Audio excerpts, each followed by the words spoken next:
Olá, sou a Sofia. Entreguei o meu coração e 9 horas extenuantes a uma viagem sob uma nevasca impiedosa, um bolo delicado aninhado precariamente no meu colo e uma esperança a palpitar no meu peito. A minha missão surpreender a minha irmã, a Leonor, na sua festa de noivado.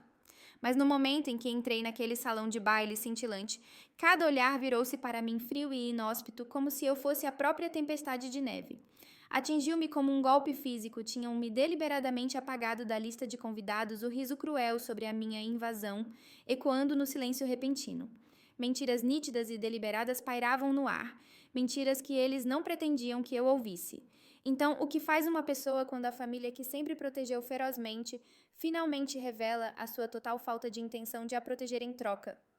Tu ficas por perto porque o bolo não foi a única coisa que eles deixaram para trás naquela noite com tanta insensibilidade. Alguma vez foste tratado como um estranho na tua própria família? Partilha a tua história nos comentários abaixo. E se quiseres testemunhar o próximo capítulo desta saga familiar gélida, não te esqueças de subscrever. Acredita em mim, navegar naquela nevasca foi canja comparado a enfrentar a minha própria família. Escapei da cidade logo depois do amanhecer, a silhueta familiar a encolher-se numa memória distante no meu retrovisor. A minha mala estava apertada com a peça central, a ser uma caixa de pastelaria branca imponente, meticulosamente isolada contra o frio cortante. A Leonor, a minha irmã mais nova, confessara uma vez que o bolo de champanhe com morango guardava a chave do seu coração açucarado. Então, uma semana antes, tinha feito o pedido pagando de bom grado um extra para que fosse cozido fresco naquela mesma manhã. 9 horas implacáveis através de granizo, gelo traiçoeiro e estradas de virar o estômago. Tudo porque eu ansiava por ver a alegria pura e inalterada no seu rosto quando fizesse a minha entrada. Ela era a minha irmã bebê, mesmo quando as suas ações gritavam o contrário. Uma única paragem para gasolina e café escaldante e encontrei-me a cambalear em saltos altos na casa de banho apertada e iluminada por fluorescentes do posto de gasolina. O meu casaco pesado agarrava-se a mim úmido e frio, mas um sorriso determinado esticava-se pelas minhas bochechas rachadas pelo vento. Isto vale a pena, repetia como um mantra. Ela vale a pena. Quando cheguei à extensa propriedade no interior, os meus pneus rangeram no cascalho, agora incrustado com uma camada intocada de neve fresca. A mansão erguia-se diante de mim, uma imitação grotesca de um conto de fadas nupcial.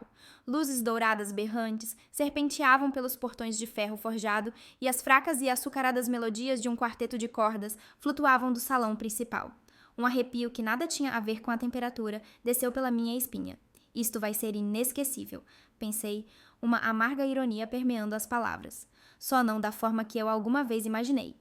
Enquanto entregava as minhas chaves ao manobrista, os seus olhos esvoaçaram sobre mim com descarada suspeita. "Está com o Catherine?" perguntou ele, um sorriso a brincar nos lábios. Forcei uma risada educada, assumindo que era algum tipo de piada estranha. "Não", respondi a palavra a prender-se na minha garganta. "Eu sou da família."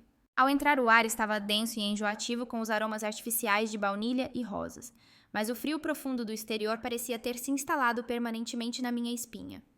Ninguém me cumprimentou. Mulheres em vestidos pastel com os rostos contraídos de desaprovação olhavam por cima dos ombros como se eu fosse uma corrente de ar particularmente desagradável. Respirando fundo e calmamente, entrei mais na sala, segurando a caixa do bolo como uma frágil oferenda de paz. Então via Leonor, envolvida num vestido de seda rosada que gritava opulência, o cabelo uma cascata de caracóis perfeitos. Ela ria com a cabeça para trás de algo que um belo padrinho lhe sussurrava ao ouvido.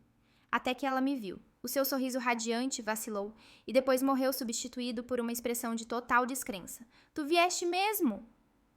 Ela deixou escapar o tom carregado de algo parecido com acusação. Dirigi o dia todo, consegui tentando injetar uma leveza que certamente não sentia. Surpresa.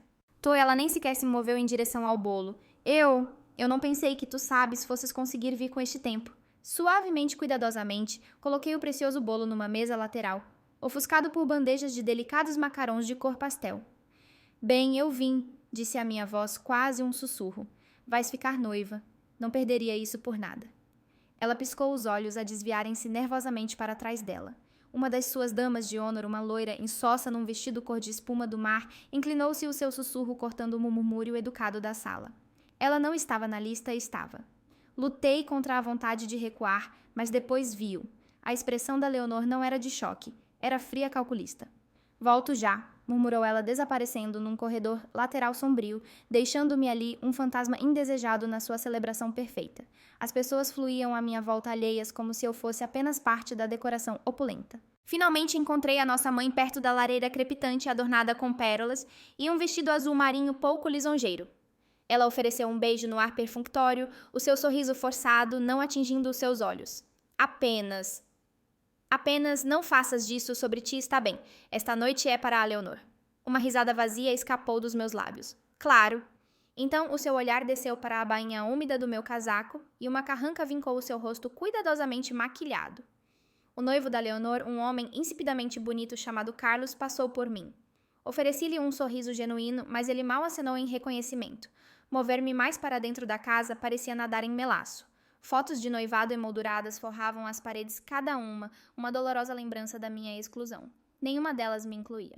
Junto à mesa de sobremesas transbordante, ouvi um grupo de mulheres a rir. Imã de drama, sibilou uma. Toda a família tem uma.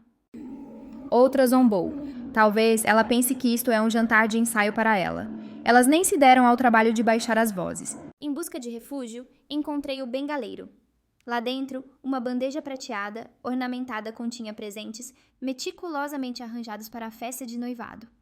10 caixas reluzentes, cada uma contendo joias cintilantes e cartões manuscritos sinceros. O meu nome estava conspicuamente ausente. Afundei-me num banco próximo, exalando um suspiro lento e trêmulo. Então o meu telemóvel vibrou com o alerta estridente de uma mensagem de grupo. Damas de honra da Leonor. Uma onda nauseabunda de perseção apoderou-se de mim. Eu não estava destinada a ser incluída. Talvez fosse um acidente cruel ou talvez o universo finalmente tivesse decidido que eu merecia uma dose brutal da verdade. Uma mensagem destacou-se nítida e condenatória carimbada do início daquele dia. Ela não se encaixa no visual. Apenas diremos que a lista estava cheia. Enviada do número da Leonor. A minha garganta contraiu-se de repente seca. Uma sensação de ardor picou os cantos dos meus olhos.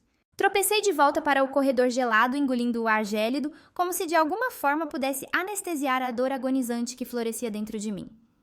Por um longo e suspenso momento, simplesmente olhei para os montes de neve intocados. Isso não era um mal-entendido. Era um plano deliberado e calculado.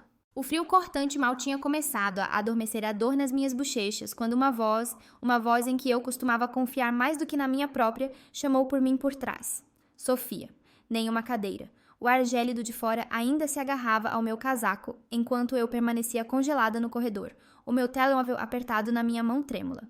O brilho azul daquela mensagem de grupo condenatória a iluminar as rachaduras irregulares no meu coração. Os meus dedos tremiam, não do frio do inverno, mas da pura força daquelas palavras, as palavras da Leonor gravadas no fio digital. Olhei para o ecrã por mais um momento agonizante, desejando desesperadamente desvê-las.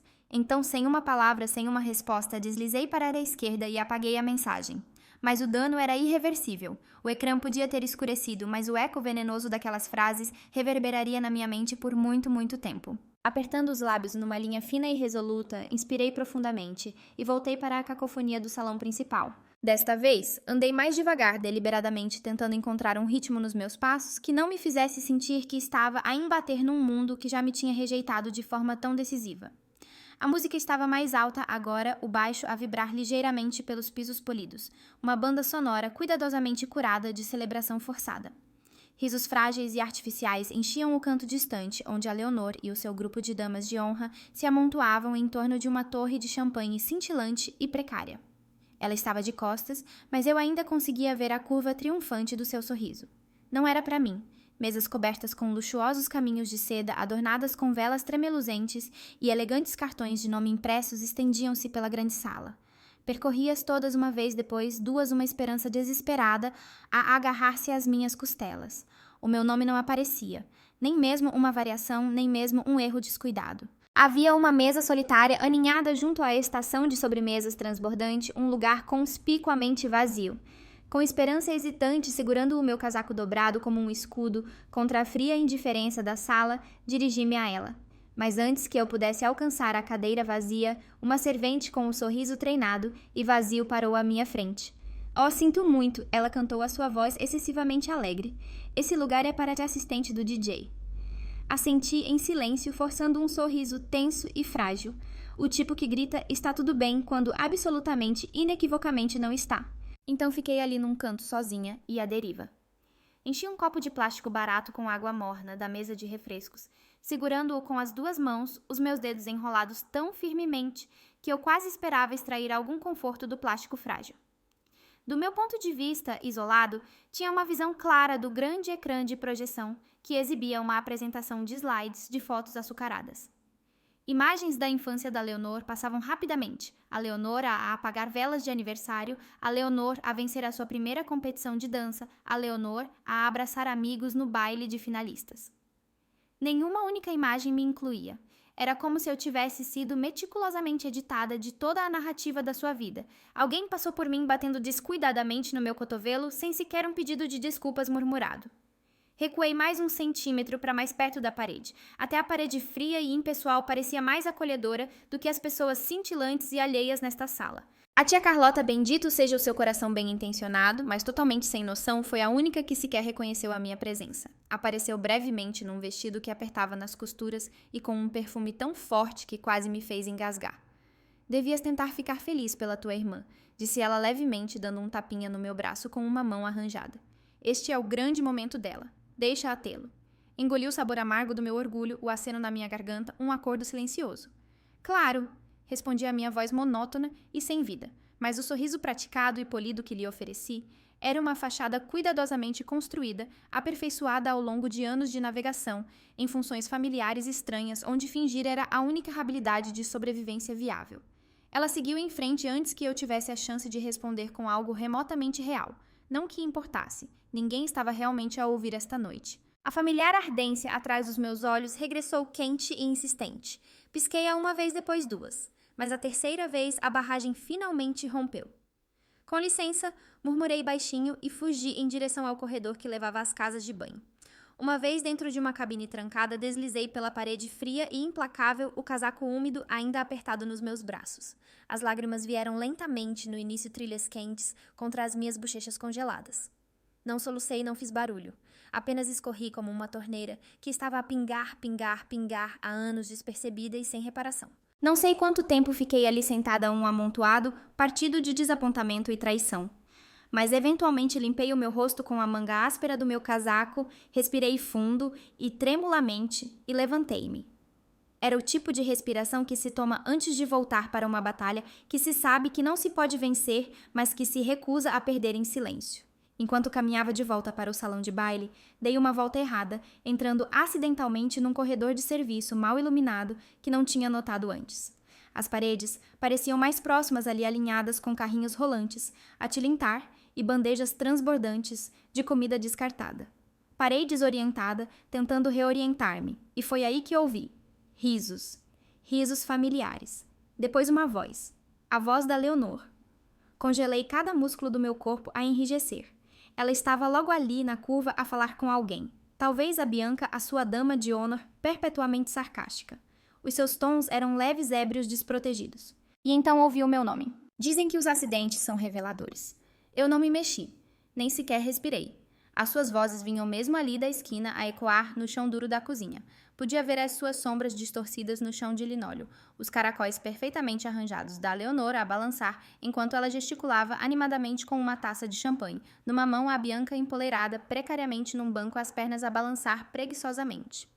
Não consigo acreditar que ela veio mesmo até aqui, disse a Bianca, o seu riso já carregado de uma cruel diversão como uma faísca à espera de ser acesa. A Leonor respondeu, sem perder o ritmo à sua voz, a pingar desdém. 9 horas por uma tempestade de neve para quê? Um cupcake de pena. O som agudo e maldoso do bufo da Bianca cortou o ar. Ela sempre foi tão desesperada por atenção. Deus, e se ela tivesse tido um acidente no caminho? A Leonor riu, e algo no seu tom frio e desdenhoso cortou mais fundo do que qualquer palavra afiada. Honestamente, continuou ela, a insensibilidade na sua voz, a enviar uma nova onda de náuseas através de mim. Eu podia ter usado o silêncio e a simpatia. O riso partilhado que se seguiu ecoou no corredor estéril. Não era apenas cruel, era treinado. Recuei lentamente cada movimento deliberado como se qualquer ruído súbito pudesse expor a minha presença. Não me importava para onde ia, só precisava de espaço a qualquer coisa que não fosse o peso sufocante do seu desprezo. Virei por um corredor estreito que cheirava de alecrim e lixívia industrial, tropecei noutra casa de banho, tranquei-me numa cabine e finalmente deixei-me chorar sem restrições. Eu queria gritar, exigir respostas, invadir aquele salão de baile berrante e atirar aquele maldito bolo pela sala, mas não o fiz.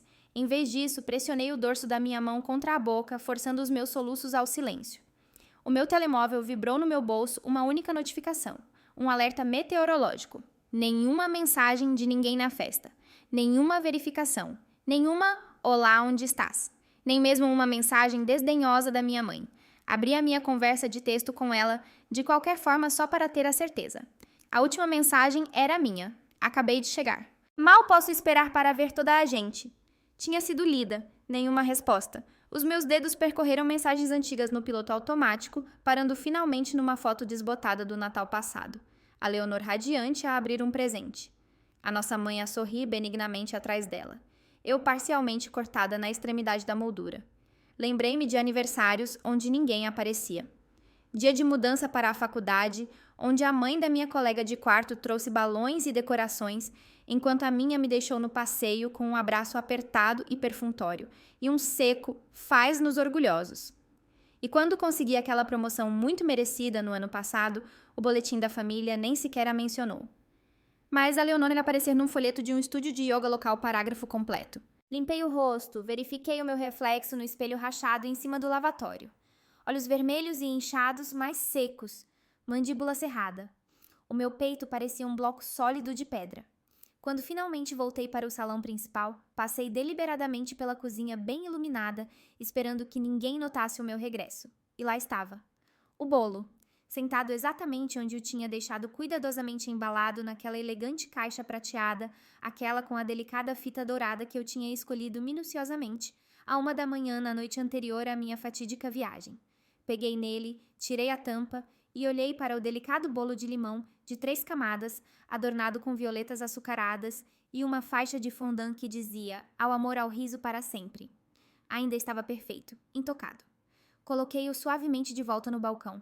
Um empregado de mesa que passava por mim reparou. "Senhora, desculpe, os convidados não são permitidos aqui." "Estou de saída", disse calmamente a minha voz desprovida de emoção. "Está tudo bem." Não esperei que ele terminasse o seu pedido de desculpas. Saí pela saída de serviço, apertando o meu casaco úmido à volta dos ombros. O vento mordia as minhas bochechas quando voltei para a neve rodopiante, mas de alguma forma o frio físico picava muito menos do que a indiferença gélida que acabara de experimentar. Cheguei ao meu carro, afundei-me ao volante e voltei a olhar para o meu telemóvel. 14 chamadas não atendidas de números que eu reconhecia, mas nenhum deles importava mais. Com um movimento decisivo, desliguei-o e atirei-o para o banco do passageiro. Naquela noite não fui para casa. Encontrei um motel barato à beira da estrada, paguei em dinheiro e não deixei o meu nome. Dormi inquietamente com a televisão a piscar, em silêncio, ainda vestida com as minhas roupas de festa, esperando que o peso esmagador da desilusão diminuísse. Sentei-me na beira da cama irregular, olhando fixamente para o papel de parede floral, desbotado, ouvindo o zumbido baixo e monótono do ar-condicionado antigo, embora estivesse a congelar lá fora. O controle remoto estava intocado ao meu lado. Não conseguia ver nada. Nem uma sitcom para forçar um riso, nem um drama para oferecer uma distração fugaz. Em vez disso, repeti aquela conversa do corredor na minha mente. Cada palavra insensível que a Leonor tinha proferido parecia ter sido fisicamente gravada na minha pele. Quantas vezes lhe tinha dado o benefício da dúvida? Com que frequência a tinha defendido ferozmente as suas escolhas questionáveis, mesmo quando não faziam o menor sentido para mim? Tinha conduzido através de nevascas por ela. Ela nem sequer conseguia levantar um telemóvel para me avisar que eu não era querida. E ainda assim, uma parte tola e teimosa de mim ainda queria desesperadamente acreditar que esta não era a sua verdadeira essência. Mas no fundo, uma verdade fria e dura tinha se instalado no meu estômago. Eu já sabia que era. Enrolei-me sob o edredom áspero do motel, sussurrando na escuridão. O que estou sequer a fazer aqui? Nenhuma resposta, veio apenas o vento implacável lá fora a chacoalhar o painel barato da janela, como se quisesse lembrar-me que eu sempre estive do lado de fora a olhar para dentro. As cortinas finas do motel mal ofereciam algum alívio da luz dura da manhã. Acordei desorientada ainda, com o vestido amarrotado da noite anterior, o leve e persistente cheiro a creme de manteiga e neve a derreter-se agarrado ao meu casaco na cadeira gasta. O meu telemóvel piscava insistentemente uma barragem implacável de chamadas não atendidas e mensagens não lidas. Sentei-me lentamente às molas do colchão, a gemer em protesto, e agarrei-o da mesa de cabeceira pegajosa, preparando-me não para uma preocupação genuína, mas para a amarga confirmação do que eu já sabia que estava à espera. Tu envergonhaste a Leonor. Por que é que deixaste o bolo e desapareceste assim? Sempre tiveste um talento para o drama. Nenhuma mensagem perguntava, estás bem? Rolei mais os meus dedos a tocar sem sensibilidade no vidro frio. As mensagens continuavam a chegar. Uma prima de quem eu não ouvia falar há 2 anos interveio com tu sempre fazes tudo sobre ti. Era a noite dela, cheio de autojustiça. E então, o que me fez o estômago revirar com uma nova onda de náuseas, uma mensagem da mãe na conversa de grupo da família. Ela tem estado emocionalmente instável, ultimamente. Dá-lhe espaço. Essa era a narrativa agora. Que eu tinha aparecido causado uma cena com a minha mera presença, e depois saí dramaticamente porque não conseguia lidar com a alegria de outra pessoa. Ninguém mencionou a viagem traiçoeira através de uma nevasca, o bolo feito com tanto carinho. Ninguém perguntou sobre as palavras ofensivas que eu tinha ouvido. Ninguém queria saber porque eu saí, porque a verdade era demasiado inconveniente. Precisavam de uma vilã, e eu tinha sido nomeada por unanimidade, parece. À meio da manhã, a Leonor já tinha elaborado a sua versão da história no Instagram. Olhei para a foto cuidadosamente filtrada por 1 minuto inteiro e agonizante.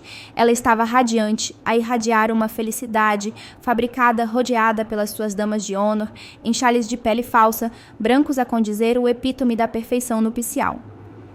A legenda açucarada dizia: uma noite perfeita com todas as pessoas que amo. Abençoada, noivado, vida. Eu não estava na foto. Não estava marcada. Não era sequer uma nota de rodapé desdenhosa. Pisquei os olhos para uma mensagem de texto de uma velha amiga, alguém que dividia o limite incômodo entre o meu mundo e o da Leonor. Olá, não devias estar na festa. A Leonor disse que não pudeste ir. Está tudo bem. Eu não respondi.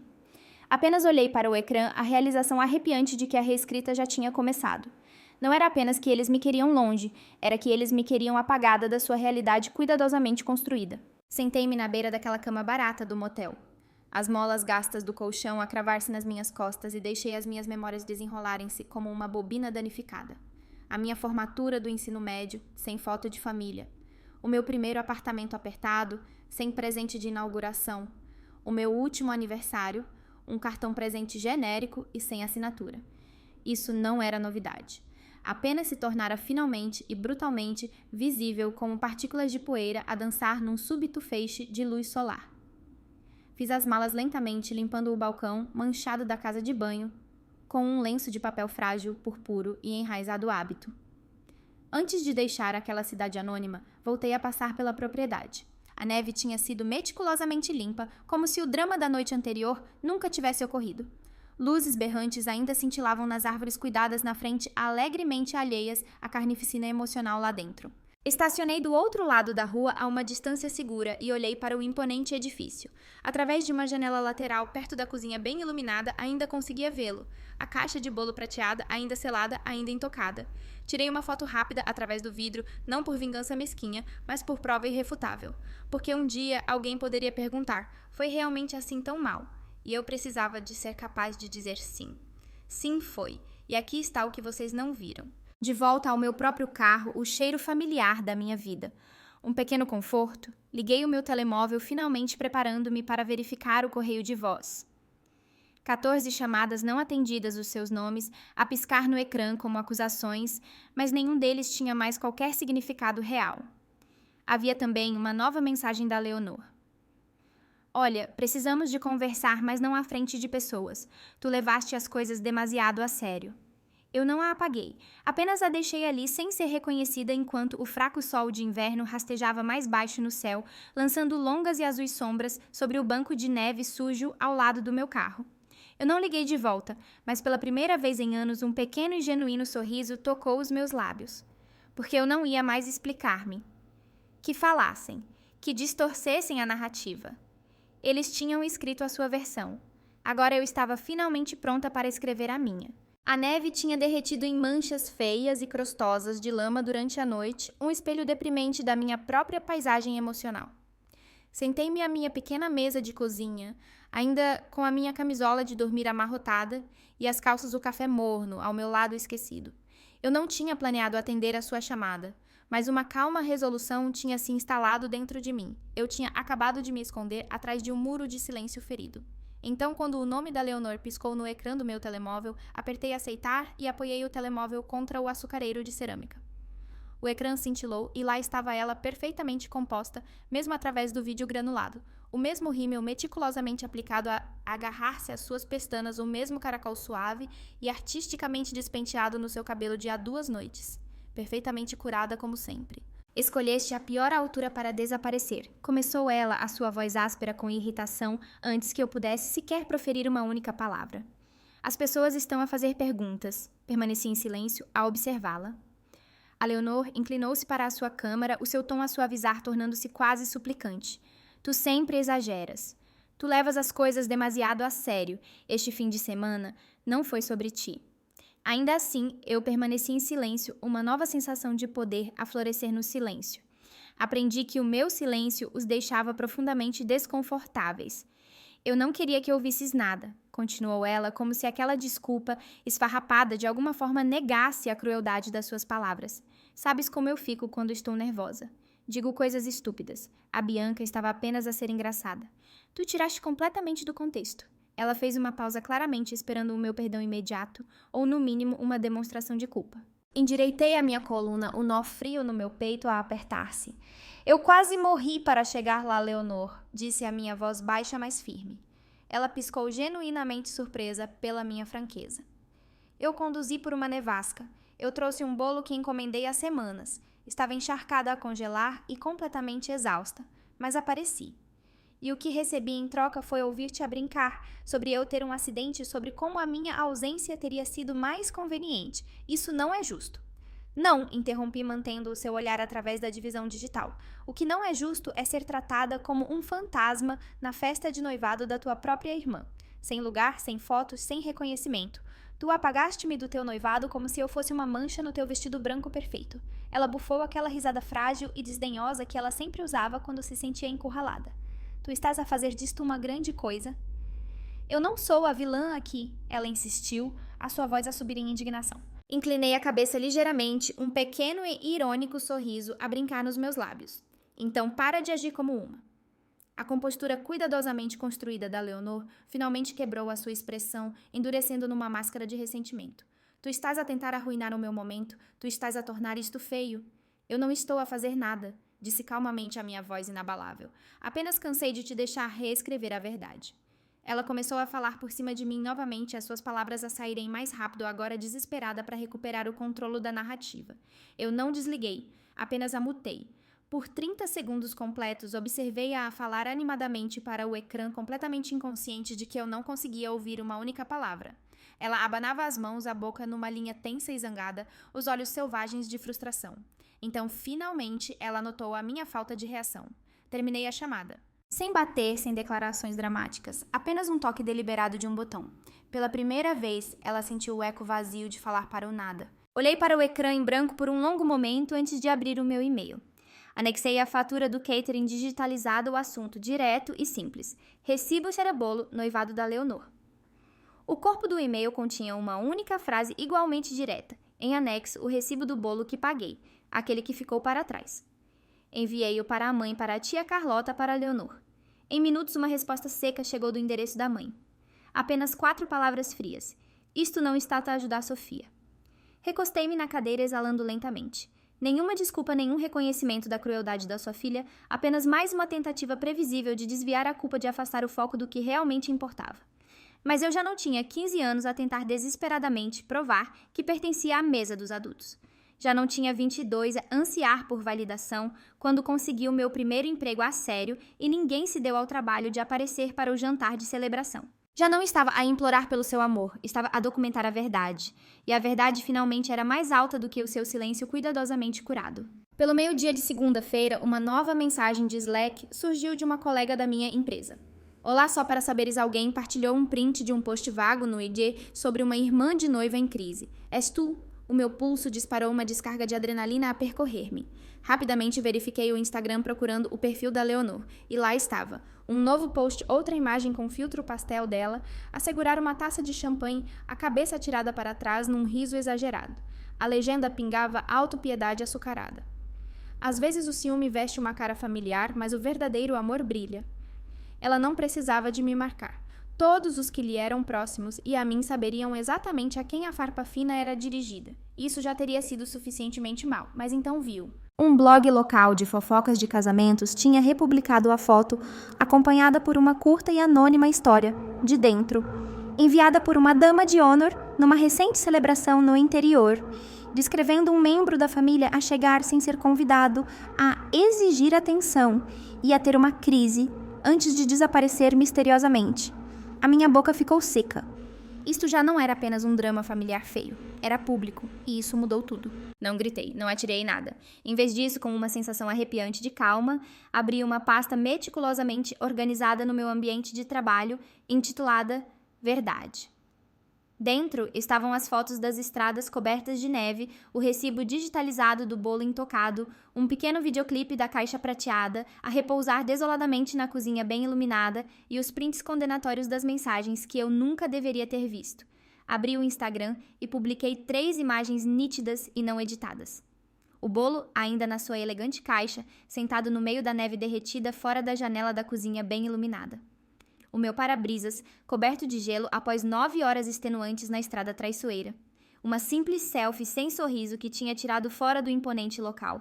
O meu cabelo úmido, as minhas bochechas ainda coradas de frio, segurando a caixa do bolo como um pesado fardo. A minha legenda era breve e direta. Às vezes aparecemos para pessoas que não se dariam ao trabalho de tirar o teu nome da lista.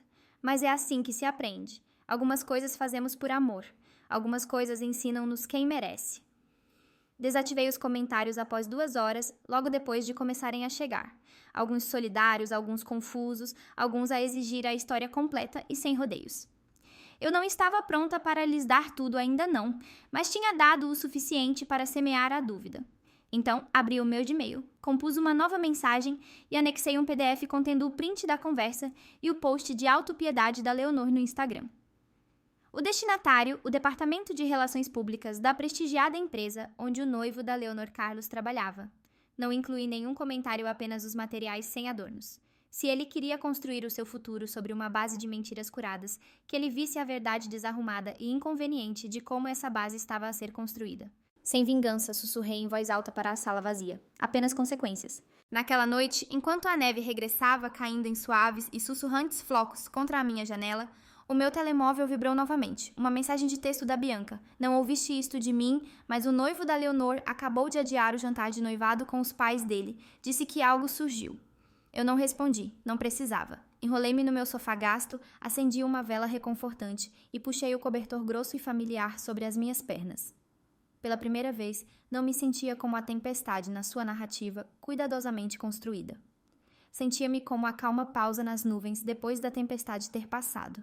Sábado de manhã, chegou banhado por um sol enganador que fingia que nada estava quebrado, mas no momento em que entrei na casa da tia Carlota para o brunch de família, apressadamente arranjado, consegui senti-lo. Aquela eletricidade estática no ar, o zumbido tenso que precede um raio. Ela cumprimentou-me à porta, com um aperto perfunctório no ombro e um sussurro surpreendentemente solidário. Não os deixes fazer-te pequena. Lá dentro, era teatro de brunch. Pratos brancos de melão, meticulosamente fatiado e pastéis excessivamente doces.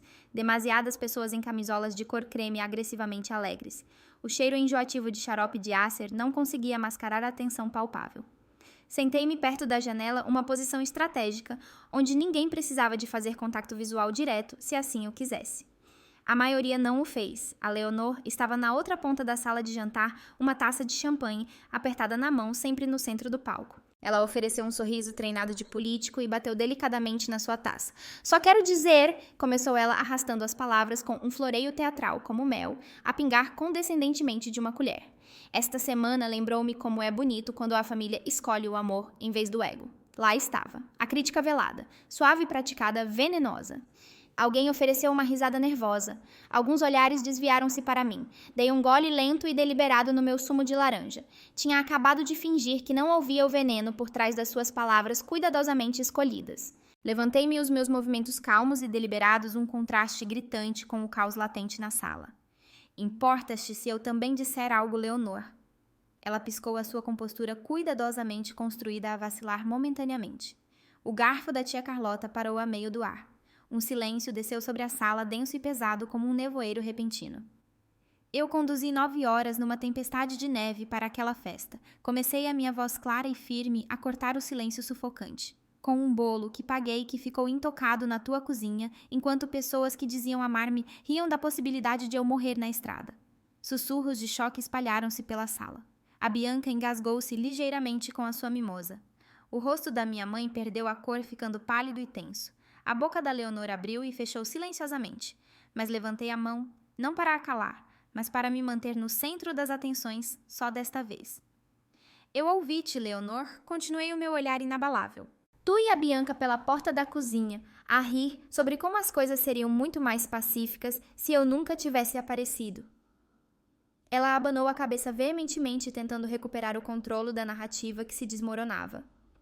Sofia, isso foi completamente tirado do contexto. Não a deixei terminar. Com um clique decisivo, tirei o meu telemóvel, desbloqueei-o e dei play.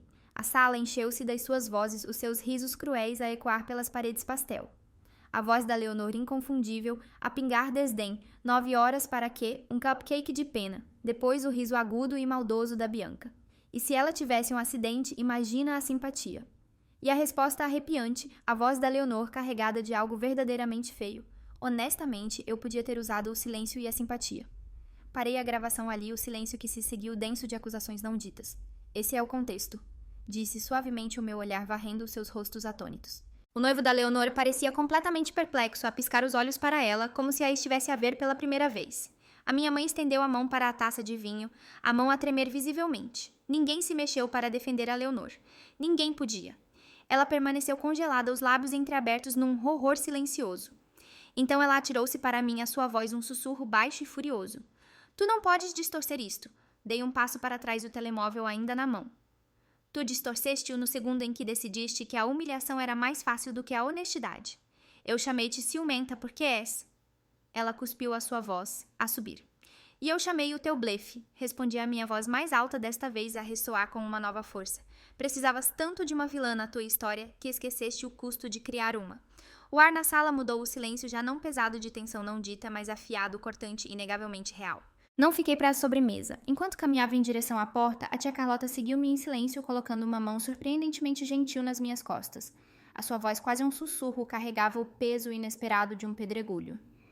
Tu não só limpaste o teu nome, querida, murmurou ela, os seus olhos surpreendentemente claros.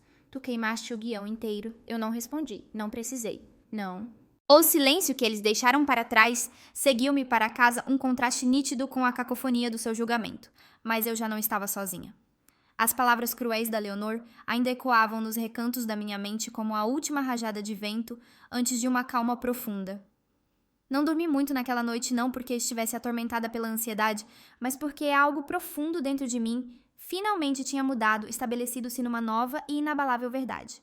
Quando se atravessa uma tempestade tão feroz e se emerge de pé, não é a tempestade que se recorda, é o silêncio profundo que se segue. Acordei no sábado de manhã com 3 notificações bruscas, antes mesmo de ter emergido completamente do sono. A primeira era da Mônica, uma vizinha de infância com quem não falava há anos. Soubeste, escreveu ela ao seu tom, uma mistura de choque e curiosidade mórbida. O jantar de noivado foi cancelado. Os pais dele pediram uma pausa. É a palavra deles, não a minha. Olhei para o ecrã, piscando através do nevoeiro persistente do sono e da descrença. Não esperava que se desmoronasse tão rapidamente. Seguiu-se uma atualização de status críptica, mas incisiva da tia Carlota. A verdade arde no início, mas liberta-te se estiveres pronto.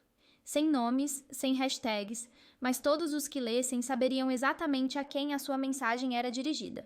A última notificação era uma foto granulada do desastroso brunch. Eu a segurar o meu telemóvel a meio da frase, a minha expressão resoluta. Alguém a tinha partilhado num grupo privado de família com uma legenda cortante. Desequilibrada, procura atenção como sempre. Eu não respondi. Não senti necessidade. Aquela parte de mim que costumava ansiar por explicação, que costumava gritar em silêncio. Apenas vê-me, estava finalmente benditamente farta de perguntar. Em vez disso, servi uma chávena de café forte e olhei pela janela para a rua lamacenta e deprimente. Do outro lado da pequena sala de estar, uma velha caixa de diários estava semi-aberta, derramando anos de páginas rabiscadas. Tirei à sua capa gasta e, amaciada pelo tempo, folheei a caligrafia familiar e parei numa frase rabiscada com uma caligrafia adolescente desafiadora. Talvez se eu for mais calada, eles me amarão mais alto.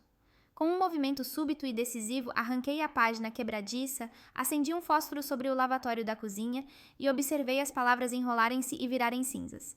Aquela rapariga já não vivia ali. O dia passou devagar um acerto de contas silencioso. Ao pôr do sol, o meu telemóvel vibrou novamente. Era dele. Carlos, o noivo da Leonor. Ou talvez, mais precisamente, o seu ex-noivo agora.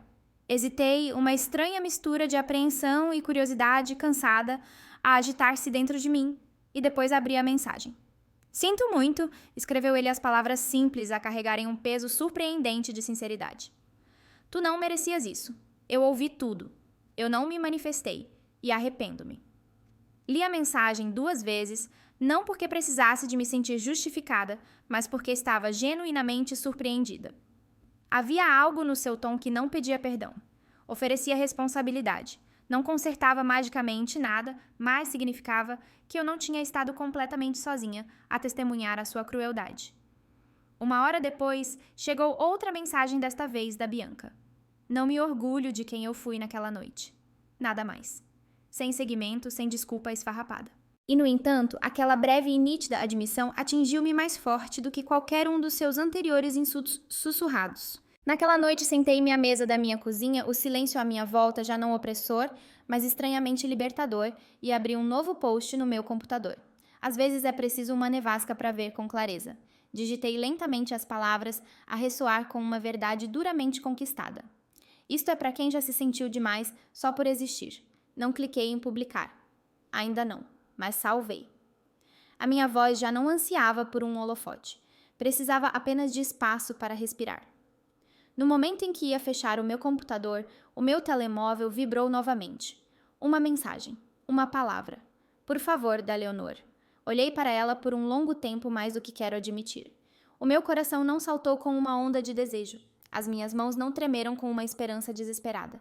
Nem sequer ofereci um sorriso amargo, porque agora finalmente compreendi a profunda diferença entre sentir falta de alguém e sentir falta da versão idealizada de quem tu esperavas desesperadamente que eles pudessem ser. Coloquei o telemóvel na mesa e fui até a janela. A neve tinha começado a cair, novamente mais leve desta vez, mais suave, e pela primeira vez não estava a cair sobre mim. Eu era a tempestade e agora finalmente eu era o céu claro. Não respondi à sua mensagem naquela noite. Deixei-a por ler, mas não invisível, como uma mala feita para uma viagem que ninguém queria realmente fazer. Uma semana inteira se passou, cada dia, um passo silencioso para longe dos escombros emocionais daquele fim de semana, antes que eu finalmente lhe ligasse. Quando ela atendeu à sua voz, era tão pequena, tão desprovida dos seus habituais tons cortantes, que eu quase não a reconheci. Tu simplesmente me abandonaste. Ela sussurrou, as palavras carregadas de uma vulnerabilidade surpreendente. Tu desapareceste, Sofia, depois de tudo. Eu recostei-me nas almofadas gastas do meu sofá, no mesmo lugar onde desabei naquela noite em que finalmente cheguei em casa da tempestade. Foi assim que me senti desde os 9 anos, Leonor, disse a minha voz surpreendentemente uniforme. Não havia veneno no meu tom, apenas uma verdade calma e inegável. E acho que foi isso que mais a surpreendeu. Ela não discutiu. Ela não tentou distorcer a narrativa. Não desta vez. Eu estraguei tudo. Ela admitiu as palavras mal audíveis. Eu fui cruel. Eu não queria que viesses porque eu sabia que as pessoas nos comparariam novamente. E eu odiava o que isso me fazia sentir. Então devias ter me dito. Respondi a lógica simples pairando pesada no ar. Eu ainda teria enviado o bolo. Só não teria conduzido por uma nevasca para o levar eu mesma. Um longo silêncio se estendeu entre nós, antes que ela finalmente falasse novamente, a voz embargada por lágrimas contidas. Comecei a fazer terapia esta semana. Fechei os olhos, uma onda de emoções conflitantes, em parte descrença, em parte um alívio profundo, a varrer-me. Bom, disse a única palavra a carregar mais peso do que qualquer longa explicação. Acho que essa é a coisa mais genuinamente humana que te ouvi dizer em anos. Ela tentou rir, um som fraco e choroso. O Carlos não falou comigo desde aquele brunch. Ele disse que precisa de tempo para resolver as coisas. Talvez ele esteja finalmente a aprender o que eu fiz. O silêncio pode ser mais alto que um grito, Leonor, disse suavemente. Ela começou a chorar então soluços reais e dilacerantes que não eram para espetáculo. Não ofereci conforto vazio. Não tentei minimizar a sua dor. Mas também não desliguei. Não te odeio, disse finalmente as palavras, uma declaração silenciosa de um limite, não uma ponte. Mas não posso simplesmente voltar a como as coisas eram. Eu cansei de fazer de figurante. Não esperava uma resposta. Ela apenas permaneceu na linha, a sua respiração irregular, um testemunho da distância que agora se estendia entre nós.